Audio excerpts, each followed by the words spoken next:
Recording by Sangharsh studio Patna.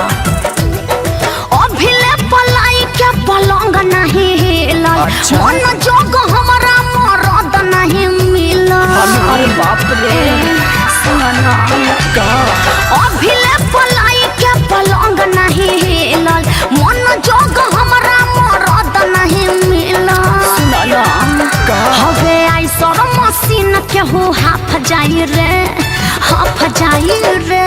नदी के गहराई कोनो ना बुझाई रे। अच्छा हर चिकन सामान कोनो चाट जाई रे, नदी के गहराई कोनो नाप जाई रे। अरे चल जा जा।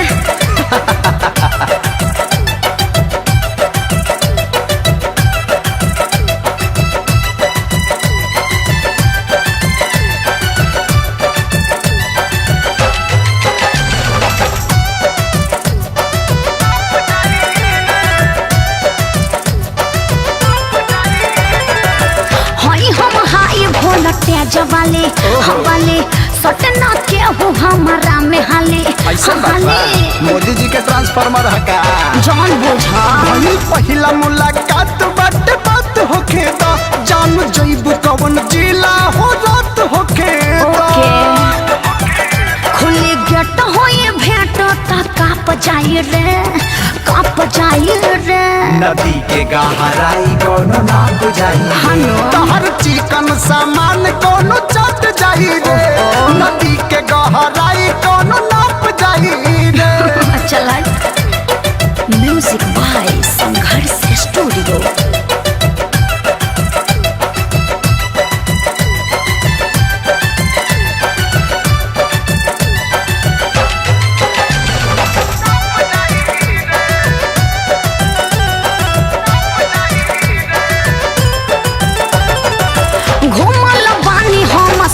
जिला जिला ओइसन या जल के हो न मिला न मिला।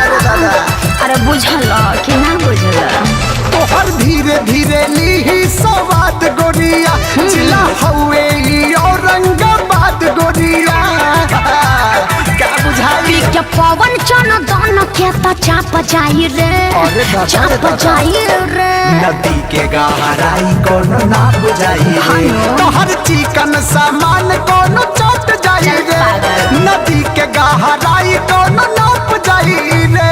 चल हट छो छोनर कहीं का ऐसे ना बोलो।